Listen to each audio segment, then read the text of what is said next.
Hello, welcome to Cable Plus Property, the #1 online educative platform on all issues related to land and landed properties. At Cable Plus Property, our aim is to ensure that Nigerians and non-Nigerians have at the tip of their finger all information related to land acquisition, land procurement, planning, documentation, and registration of land and landed properties. We provide you with all that you need to know about getting your property registered and obtaining your planning permits. In this video, I'll be speaking with a veteran in the built environment, Planner Waheed Kadiri.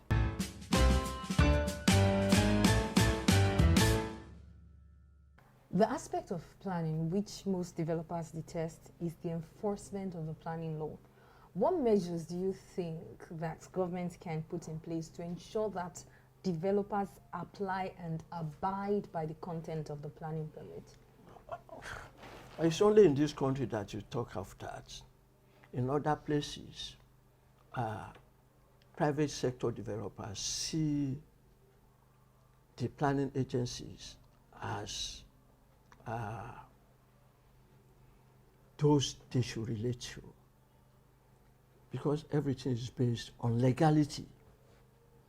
But here, when people even come with applications for approval for 6 units, they go back and develop 10 units, 12 units. I think it's all, with due respect to some of the developers, it's all about our quick money syndrome. We want to make money as fast as we can. And also because some of us think we have immunity, that nobody can do anything to me. And that leads to impunity.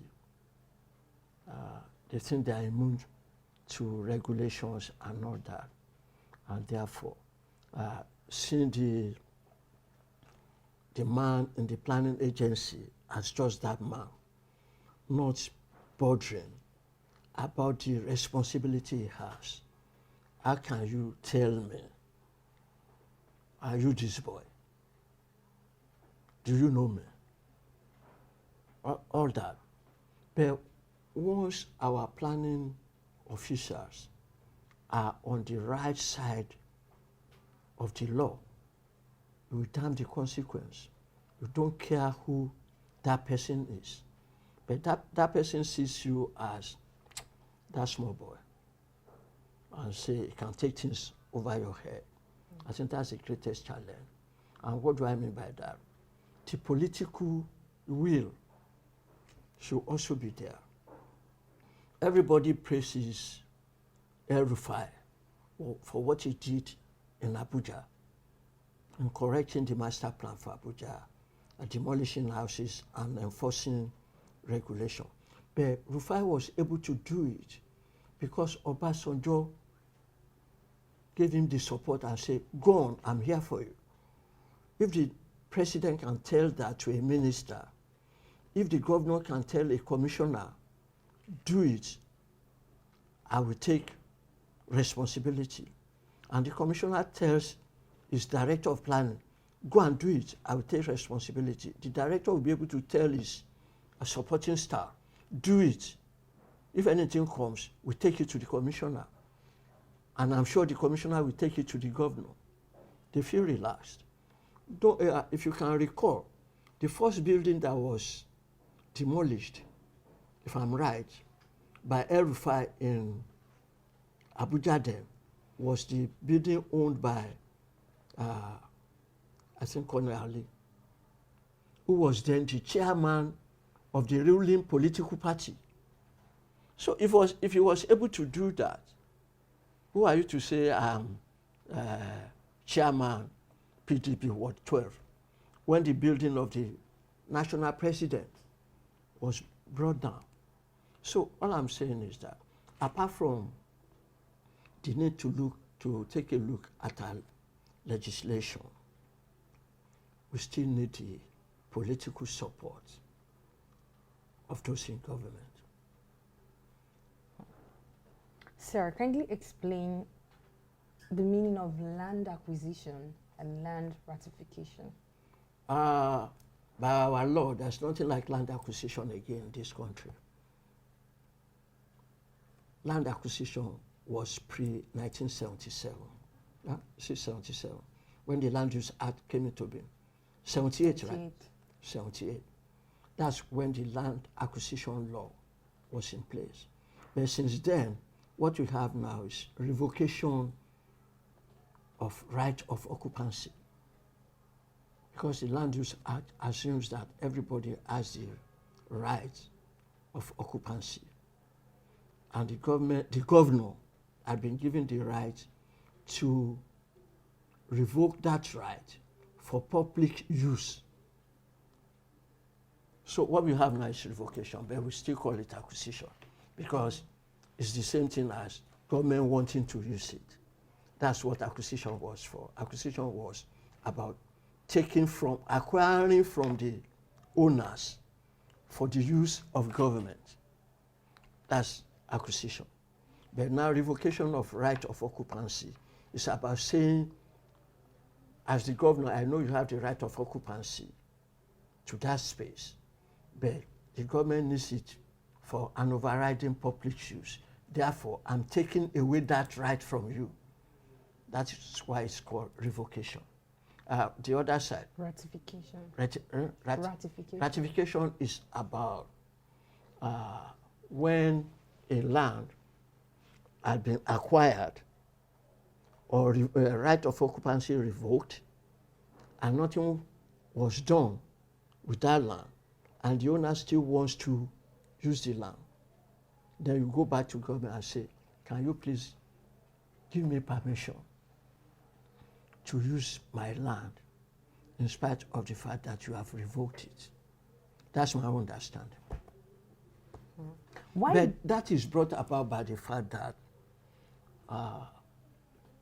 land or spaces are acquired by government beyond the need they have for it. And I've been advocating it for some time, and I've still continued to advocate for it that if government revokes the right to a property, and if it does not utilize that land within 2 years for the purpose for which it was taken from the owner, it should revert back to the owner. I'm basing that on the principle that even when you get planning approval, one of the conditions is that if you don't develop within 2 years, you still have to go back for confirmation, still reconfirmation or whatever. That is, the approval will have lapsed after 2 years. Why can't the revocation, why can't it also lapse? Let's say maybe not 2 years, maybe 3 years, but let's be specific. That would push government to two things. One, they'll be careful about what they say they want to use the land for. And they will not be flippant in their acquisitive tendencies. Because we've seen in this country that some acquisitions were punitive, some were political. But if you revoke right for political reasons, and you say you are going to use it for this particular overriding public use, which does not really exist, and if you don't do that, I think after a period, we have to have everything.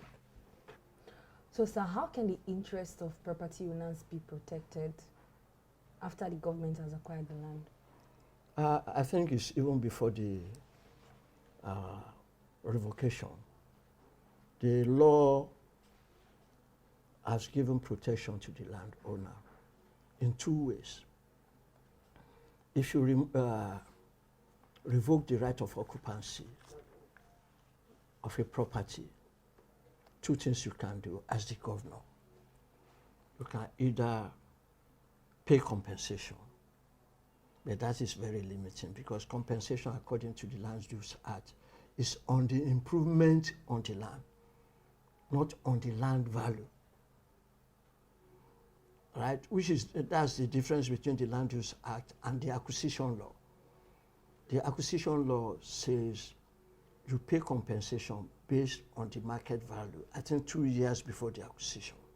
And that is done because people don't go on to inflate the value. But the Land Use Act says it's only on improvement on the land. When you say improvement, what development have been brought up? Are there properties on it? But people argue to the point that even if you don't have the property, if you have the intention and you've expended some money on that intention, which is provable, for example, if you can show me that you have an approved plan, though you've not started development, you have an approved plan, and you can tell me how much you have expended in getting that, you are likely to get compensated for it. It's one side of the argument. But the other side of the compensation is that the Land Use Act also provides for resettlement when you revoke the right of occupancy of a defined area. But that also has its implications, because if you are resettling me, you are not resettling me in the air. You are resettling me on somebody's land.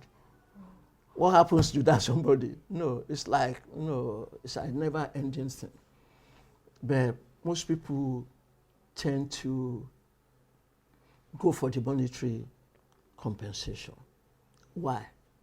Because if you, let's take for example, and we have examples of that. Let's take for example, if you are resettling people from Area A that is dominated by Tribe A, right? And you're resettling them in Area B, dominated by Tribe B, or with characteristics B. How do you want them to live in harmony? That's part of the problem, which I think why the resettlement thing had not been very popular. Thank you for watching. Don't forget to subscribe to our YouTube channel at Cable Plus Property. As well, like our Facebook page at Cable Plus Property, and also make sure you follow us on Instagram at Cable Plus Property. My name is Oiza. Thank you for watching, and this is Cable Plus Property.